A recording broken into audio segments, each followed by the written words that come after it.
Proverbs. Hello, welcome to another episode of Proverbs of the Black Trauma Therapist, where you will learn wisdom and creative ways to deal with mental and social topics such as depression, trauma, grief, anxiety. Yes, this song is it. Hello, everyone. Ah, I remember this old song. Time on my hand since you've been away, boy. I ain't got no plans. No. That was we heard that song. We was excited, and the sound of the rain against my window pane is slowly driving me insane. Boy, I'm going down. Now, it took me a while to even understand what that song meant, what they were saying. I just was singing it because the sound sounded good, right? Just knew. My whole world's upside down. Sleep don't come easy. Anyway, I can go on and on because we can jam with the songs. But that goes with today's song. Now that I know that that song is about grief and a changing relationship. Hello, Theresa White here, and I am the host of Proverbs of the Black Trauma Therapist. Hence, I am the Black Trauma Therapist. Here to give you some wisdom about grief. This topic actually was encouraged by one of my sessions that I had. That somebody was just talking about some changes that they were making in their life and how people were responding to it, right? So I was talking to them about the clashes of grief. So I want to talk to you all about the clashes of grief and why there are sometimes conflicts within relationships when things are changing. It's not always, grief is not easy. Let me say that first, right? Dealing with changes within relationships, dealing with changes within people's lives, regardless if it's a death or just a change. And I don't say just a change, but the death or a change within what's happening with them. That can be really hard to deal with. And so this person was talking about that they were going to be moving away. And their family is very much like, I don't want you to move away. And so, of course, the responses that the family is given is they, not very supportive. Maybe some negative words coming and, not some very supportive statements of, it's not like, yay, we support you. You're going to do great. It's maybe like, no, you're going to sink and, you're going to sink in the ship rolled up right away on. You're going to, you're going to fail. All the things that people may say when they get worried. So I want to just have a conversation and give some education from my grief experiences. When we talk about, there's a part of grief study for those who are grief counselors, that there is the Kubler-Ross 5 stages of grief, right? I didn't come up with them. She did. Kudos to her for for her work ahead of time has paved the way for what we do now. But there actually is 7 reactions because 2 extra ones was added. All that to say, we're not going to go over all of those, but I want to bring a light and awareness to what possibly could be happening within relationships.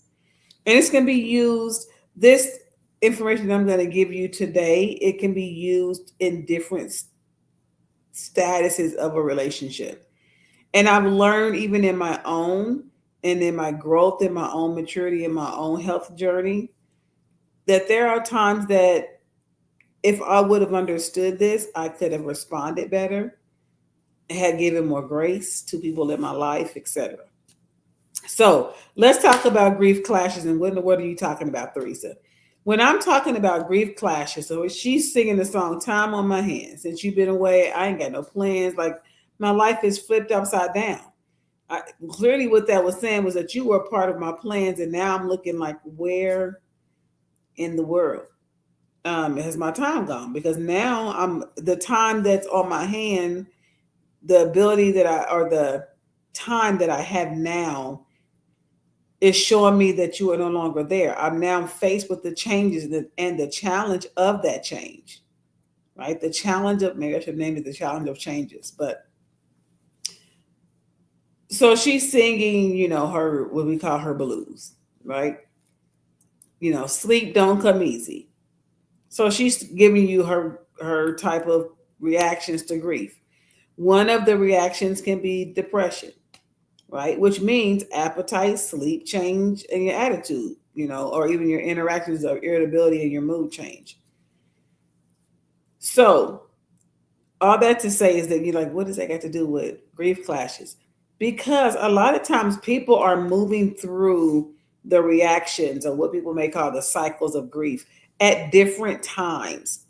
I call it, and I work with my clients that I do grief counseling with. I call it my grief timeline, or I call it the grief timeline. Everybody has a different one. Your grief timeline is very different than somebody else's grief timeline. And the way that I'm going to share this information with you, and you can definitely use it. I'm not trying to gatekeep it. I definitely may, trademark it and that kind of thing. But teasing. But anyway, yes, you definitely there's a grief timeline, and I'll give an example of what that looks like. When there is information given about a change, immediately once you become aware, that starts your timeline.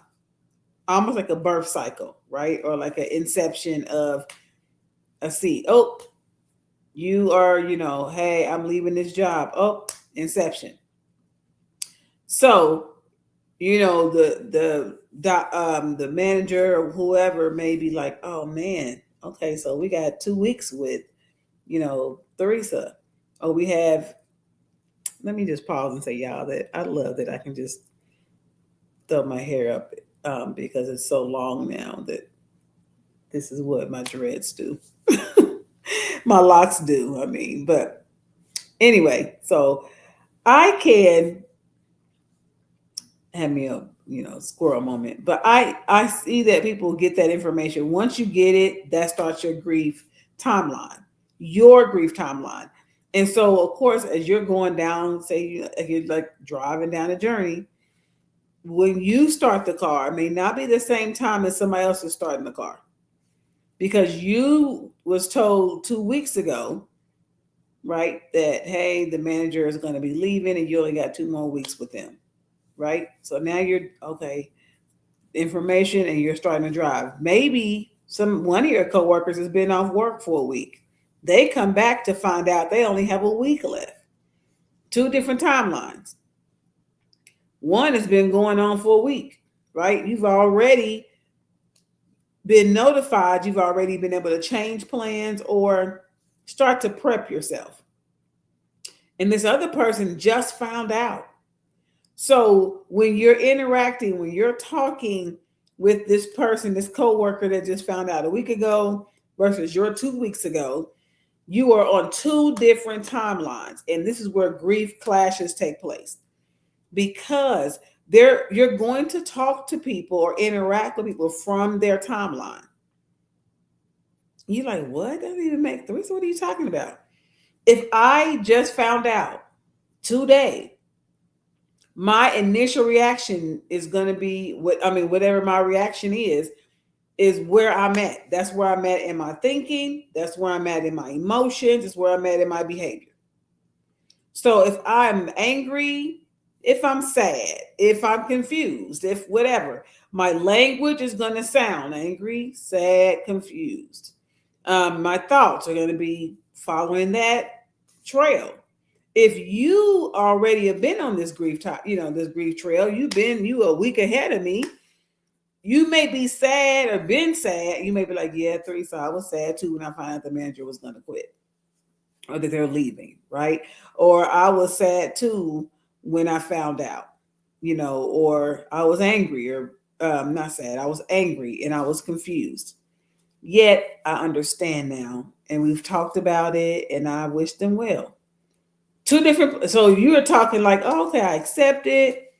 It's wonderful. This person who just found out is still angry, confused, and sad. So they may be like, well, I mean, I'm glad y'all talked about it. And you're like, what in the world? Right? And so, we got a clash because I'm not in the same place time wise with you. And a lot of times, what I'm seeing that's happening is that people are actually in relationships thinking that they're having misunderstandings where, we just don't see eye to eye anymore. We're just clashing with our vision. If you're dating or friendships, or sometimes even with parental and child relationships, whatever, boss and coworker, or boss and worker. So it just depends, right? But the point of that is, I'm only giving a week delay. Imagine if there's an infidelity. Let me give an example a little bit more deeper. Infidelity. The person have found, they've already been cheating. And they knew they would, so they've already been on this timeline of knowing that they were going to start this interaction with another person outside of their relationship way, however long ago. They knew first. So their inception, their knowledge of it, boom. Even if it was, oh, oops, I didn't mean to. I slipped on the person. They slipped on me. Whatever that looks like. Or however that works. Yet, there can be a moment where, that's the moment that even if you're like, okay, I don't know how this happened. But at the moment it happened, you became aware. Boom. Now there's an affair happening. You are now starting your timeline. If the affair has been going on for months, if it's been going on for years, so weeks, that means you have that much time ahead of your partner because they don't know, right? Again, you are having an affair, infidelity. So your inception is when you did it. They don't start their grief timeline until they're notified. And I say notified because they may find out by text messages. They may find out by somebody telling them, hey, I saw your partner with such and such, and they look really chummy. And so, inception for them. While you've already been on the trail of infidelity for the last 6 months. And maybe you decided, you know what? Yeah, you're right. I'm sorry. I shouldn't have done this. And we're going to work it out. We're coming to therapy. Hence, here we are. Right. Most of the time, the conflict that happens in my office when it comes to that kind of grief and change in a relationship is that one person is saying, okay, I'm done with it. I've said, I'm sorry. I'm showing you, showing you my messages and showing you that I'm not talking to this person anymore. I'm not going to that place and meeting up and being chummy, whatever it looks like, right? I'm done, right? Boom, I stopped. So my grief of it is kind of like I'm closing the door, or I'm at least trying to close the door. This person who just found out, right? They're still trucking down the line of asking, again, the feelings, wherever you are, your reaction is, that's where you're going to interact with it. So if I'm at acceptance, I accepted that I cheated and I was wrong. I've now hurt my partner. I don't know what I was thinking for doing this long. I'm stopping it. Boom. And maybe you're the one who told them, hey, I want to be honest with you. I was sleeping with such and such and whoop de whoop. But now I'm stopped and I want to go to therapy and work it out. And maybe this person is saying, okay, I'll be willing to do that. But they don't know that as they go down the timeline of grief, the reactions of depression and anger and shock, these are, the Kubler-Ross's reactions and cycles. They're not at acceptance. They're not there at like, oh, it happened. Okay, you're done with it. No, they are fresh in knowing.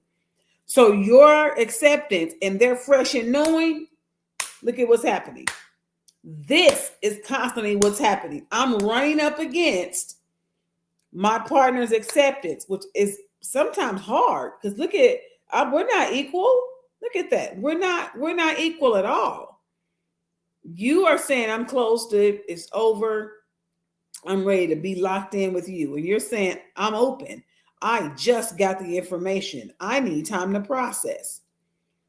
So you're still crying. This person may be still crying. This person is still angry, don't want to talk to you. I can't believe this. They feel fresh betrayal. Fresh. Everything, they're still fresh. And you're telling them they should be here. And this person is now starting to get angry because they're at the acceptance place, or where they say they're at the acceptance place. They're at the acceptance place and they're wanting their partner to be also there. And so they're constantly clashing. This is how people a lot of times have breakups in relationships. Because I cannot get to, we're not at the same place. But it's because you don't understand the person that you're talking to is at a completely different grief reaction space and time than you are. And you're clashing with their grief reaction, not always just with them. You're clashing with how they are responding to the information they just got, whether that is, I feel betrayed, angry, so maybe I'm shutting down. Maybe you're at acceptance and I'm shut down. And we may think we're at the same place, but I'm in shutdown. I don't want to talk. You're at acceptance where you're shutting down the fact that you have shutting down the infidelity. They're shutting down communication and intimacy, with you. Because that's what they are. They're fresh, again, in the information. And even if people come to therapy and they've been there for a few weeks and they're thinking, and even if they come for a month, a lot of times the person who has started the infidelity or who have, caused the rift, the main rift, I know that both, it takes two to tango. I understand that. But the person who's called really the reason, for the betrayal in the relationship is, if we have infidelity, then yeah, right? If you're the one who stepped out of your marriage, your relationship, then a lot of the weight is on that person. So with that being said, then they are looking like, okay, Theresa, I just want this to be over. I'm just really, I said I was sorry. I've been trying to show them that I'm, changing, doing A, B, and C, whatever, right? The other person feels bad because they can't just turn it off. I can't just turn off that I feel betrayed and that I don't want you to touch me. I can't just turn it off because I don't want to talk to you right now. I am fresh in the betrayal, anger, confusion, whatever the emotions are, right? And so both of them have to give each other grace because they're not in the same place on that grief reaction to the change that just took place in their relationship. One has been, even though you say, okay, yep, I'm done with it, but think about it. You had a whole conception of, as the Bible says, when sin is conceived, it brings forth, right? So that means a pregnancy took place. You thought about stepping out of this marriage or this relationship. You thought about it. So there was an inception of a thought that, again, your partner may have no clue about. They are nowhere near this place on the timeline. They just going ho hum as if everything's great in their relationship. Then the planting took place in your mind. Maybe you looked at somebody a little too long. Now we're talking. Now, so you see how you're starting to go down the grief timeline. And you don't even realize because inception is already taking place. So now growth is happening like a woman's womb. Now it's getting bigger, and months is going by. And again, one person kind of it's like a mother and father. One person's belly is getting bigger while the other person is having no kind of effects, right? So that's a great metaphor that I want to use. That's what it looks like with regards to grief clashes. I'm sorry. Slow my words down. I can talk pretty fast and then I'll get tongue-tied a little bit. When there are things happening in your body, your spirit, your mind that your partner is completely unaware of, they are still on the same timeline of the marriage, the partnership that they've been on. They're not aware that there is an outside person. They're not aware that there is a new inception, right? Even if you have not engaged in sexual intercourse with somebody else, there's a thought. And there's, and not only thinking, but maybe now I'm starting to linger with it. So I say that because those or that's what's clashing with people. And so again, it may not be infidelity. In one case that I was working with, it was a parent and a child. Every parent goes through grief of a child that becomes an adult. Every parent goes through, and maybe still going through. I sometimes have my moments as a parent with that my child is an adult now.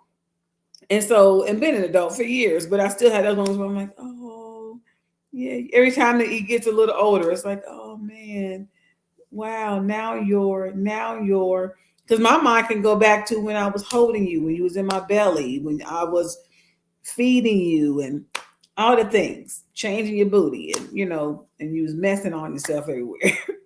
Right, because we can go back to that place that you have no recollection of. So your grief is like, okay, mom or dad, like, yeah, I'm an adult. I want to get out of here. And your parents are trying to hold on because they're at a different place in the timeline. They may be at the place of shock and denial. I'm in denial that my child is an adult. Nope, you're gonna always be my baby. You're gonna, and your child is saying, well, no, I'm not a child. I'm 18 or 19 or whatever. And I'm about to go live on my own, and or live with my friends or live with my partner, or whatever it may be. And so there's clashes in communication. There's clashes in our interaction now, because now you're fighting the hold that I want to keep on you. As a parent, I want to keep this, that we watch our movies every Friday night, but now you're saying you're gonna move out. What we're gonna do on Friday nights? What we're gonna do on time on my hand? Right? Now we were Mary J. Blige to be. We back there. Since you've been away, boy. As parents, I ain't got no plans, which is mistake number one. Mistake number one. So all that to say, I'm just being teasing, but as a drama therapist, we already know that I, randomly sing songs and change words at times. I do parodies a lot. But yes, because the issue is she's saying time on my hand. Because now she don't got no plans. It's this emptiness of this person's time or infusion in her life is now gone. This child that was part of my full day, where I was running you to soccer practice and football and basketball, whatever I was doing, you were constantly in my life. Now you move out, and it's like there's an emptiness, there's a change that took place, and the inception happened at a different time. Because your child may have been thinking about it for a while. I'm going to move out. Maybe you're saying, can you just wait a little bit? You don't have to hurry up and go out. You can wait. Different timelines. So now we may be clashing. So my encouragement is, once you figure out, okay, I got a timeline. Yeah, you said that 3, so I figured that out. Yes, that's why we're arguing all the time. Probably because you are growing in a place, and maybe they are staying at a different place. Grief timeline. They are in one situation, still at one reaction, one place, and you have moved into a new one. Not that you're moving on or that you are moving, more mature, because grief reactions, it just depends on where it is. But if you're one is that somebody's that stuck, and then somebody, I'm already in denial, is a grief reaction. I'm in denial. Nope, it ain't happening. Nope, I don't believe that. And I'm in severe, what they call delulu. And this other person in this partnership is at acceptance. We are going to have a really hard time moving forward together. So what if I'm stuck and you're at acceptance? Look at what's happening. You keep going on and on and on, and I'm at denial, which means I'm not moving while you are. After a while, we're going to turn around and look at each other, and I'm going to be way over there while you're way over here, and we are no longer walking together. The scripture says, how can two walk together except they agree? So that means we no longer are walking together, which means we no longer agree. And when we stop walking together, stop agreeing, the breakdown of this relationship and this bond begins to happen, or has already happened, right?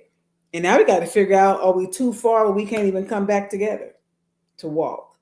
And that's when we talk about grief clashes. There's so much, I need to do a whole training on it, but there's so much to grief clashes that I can teach. And I'm telling you, I have seen it. And I'm like, you're talking from two different places.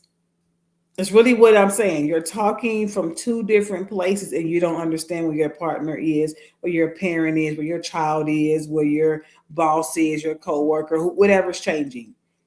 Sometimes you don't know where you are.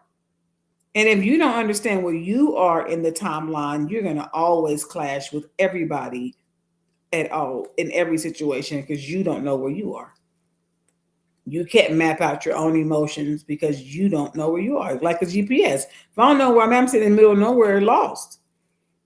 And somebody saying, "Tell me where you are." I don't know. Then we can't find you. I mean, I can't. I mean, there's many places in the map on the map you could possibly be. I don't know where you are. Can you give me a landmark? Can you give me something? Tell me something about how you feel, so I can get an idea of where you may be on the grief timeline, where you may be clashing with others in your life. And that's what I do as a grief therapist. So I will say, if you are needing therapy, grief counseling, please reach out to us. We'd be happy to help you move to the healing place that you desire to be. You're not stuck in one of these particular reactions, and it's not causing clashes in your relationships. I say that because men, I put in my title, men, mental health awareness, and men, as MIN, minority mental health awareness, which is where we are, right in the middle of June and July. The we all deal with it. Men deal with it, and all African American, or what I call minority, or I don't want to say minorities, the people of color deal with. I think everybody deals with it. I don't think it's necessarily a race thing. I think everybody deals with it, but we're going to highlight that's what my specialties is. So yes, if you need that assistance, reach out to us so we can help you get moving through your timeline. Everybody experiences grief, so it's not a bad thing to come to therapy or counseling and get help to move through it.